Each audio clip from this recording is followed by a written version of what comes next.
Well, in today's video, I'm going to be pulling this apart. I picked this up some time ago now, maybe over a year. A local supermarket was throwing out their old UPS, and this is like huge.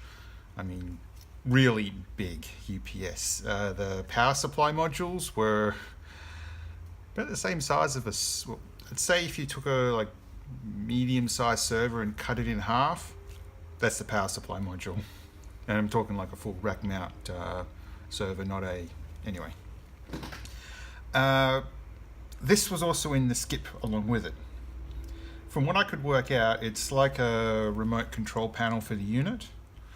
And I thought it might be fun to grab. Now, I can't actually use this for anything, but this video is a great way to point out the little tidbits you can pick up. So the first thing is APC. If you've dealt with their UPSs, they're sort of like a pretty good brand, apparently. And just, you can see at the back here, there's like this RJ45 connector. Now, I have already had this open, so you're not going to get that lovely crack sound when you undo some screws, but that's just how it is. I originally was just going to pull this apart and salvage the parts for myself, but then I realized what was in here. I'm thinking, might be worth doing a video on. And there are those stupid self-tapping screws. So why do I only... There's the fourth.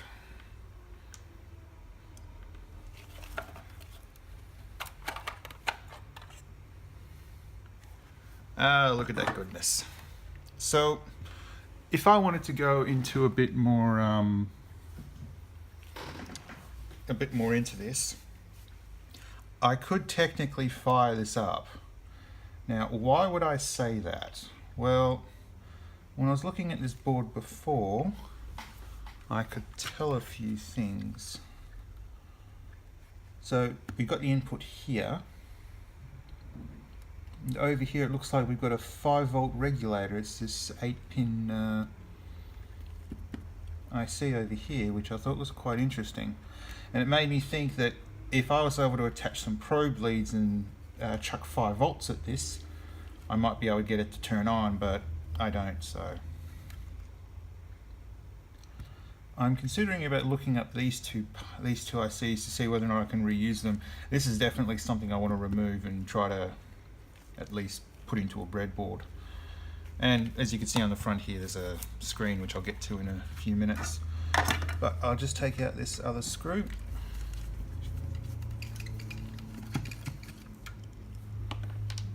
Oops, I'll lose you. Now, it's important to notice that the screen and the actual board underneath this are connected through these little panels here, which make things a lot easier. So I'm just going to slide this off like so and put this aside. Now this, just undo the clips.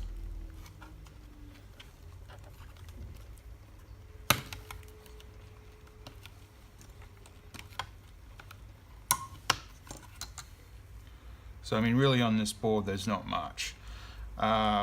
Because of these rubber, well, this, I mean, you could technically reuse this board if you wanted to, this whole module.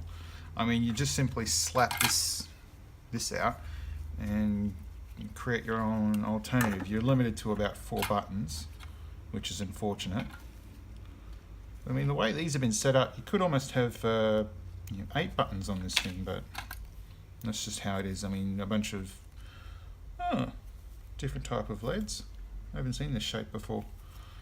I mean, this pin header might be reusable for an Arduino project or something, but that's going to be up to you. But what I thought was interesting on this is the LCD panel.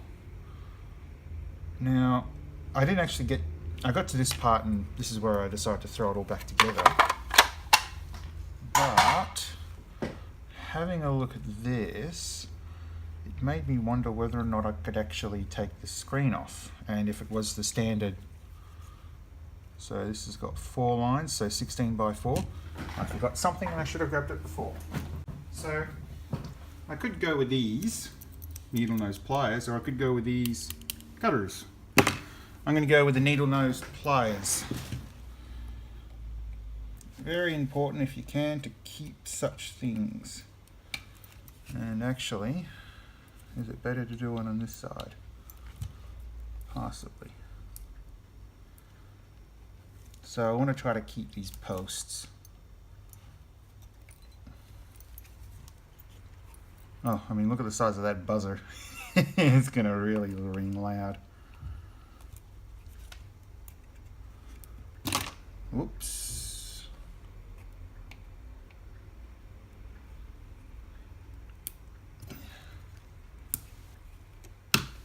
There it goes.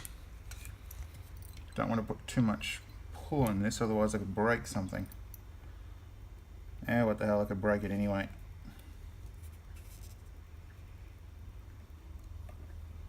Come on, come on.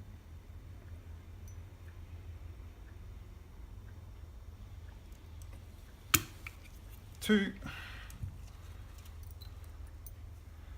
Now, what I find important is that this is a replacement module, or a replaceable module, which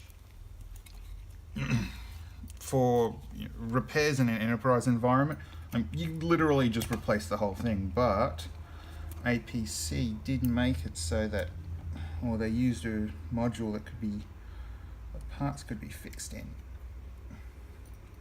Now I never saw this going, so I don't know if it still works, but there. What else is important with this is that this pin header you can plug straight into a breadboard as is.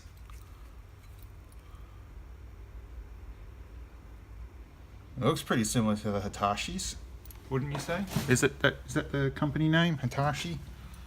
Oh well. So there is a free LCD. Sweet. So what else did I get for free on this thing? Well,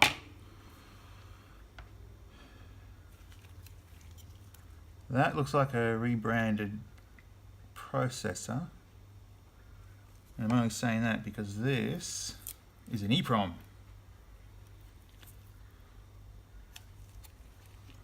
And I like collecting these, to be honest. I've still got I was given a programmer by somebody at Hackerspace, and I still haven't put it together yet.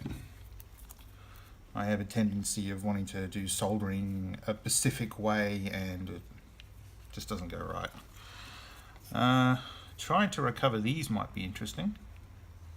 These two adapters. So what have we got here in the TO? So PN222A, KSP2907A. So those are just your standard transistors. A unknown frequency crystal. That is something I definitely want to take off. And oh, these gloves, I don't know if you can see this, but they tear quite easily. So these are ones I've been buying at the supermarket. Initially I thought they were great, but then I find out how easily they... So right now I'm just going through the last pack, and I'm going back to the nice blue ones that I can buy. And if you've seen the pale ones that I was wearing in a previous video, they're just the standard food safety ones. I don't really like wearing them doing this sort of stuff, but I do wear them quite often. Ooh, look at the size of that resistor. 681K. Now what are you? I have no clue what that is. This would be interesting to recover. I've got this new little soldering tip for my, a desoldering tip for my desoldering station, and it should make taking these pins off very easily. Well, make it a lot easier for me. I'm thinking it might be worth recovering these little blue capacitors, and they should be still okay. Yeah, another 2N222 here. What are you? Ooh, LM LM78L. Hang on. Put my light on. Can we see that in there? Let my camera focus. Is that a little voltage regulator?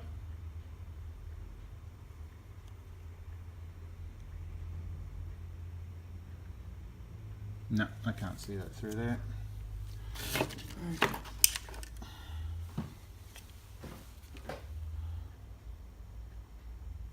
So LM78L. You'd definitely be worth recovering to find out exactly what I can use you for. And then you got 12ACZ. So that might be a very low current 12 volt regulator. Oof. Be interesting to find out how much that can hold. So what have we got? This looks like it should only be a 2-layer board. For anybody wondering what that means, these tracks will either be on this side of the board or on the other side of the board and not in the middle. Or I could be wrong. Oof. Oh, I could be wrong, but... So we get this pin breaking off to this capacitor. We have this pin going over to here, then over to this diode, and then from this diode to this lead here. Is that the capacitor? Yep. And where does that capacitor go? Well, it looks like that lead goes all the way to here. I'm not going to bother pulling out my multimeter and just probing around, but yeah, it you know, these expensive components, once they get tossed out, you could actually find some pretty usable parts in them. This I'm hoping to use in a project to make one of those ESR meters, so it'd be really nice to have, you know, that working and this to be, well, you know, working. But anyway, that'll be that. Ooh, man, that is completely out of focus. Sorry about that. So that's about it. Disassembly of a piece of useless junk that was probably worth more than my rent. Well, hope you enjoyed it.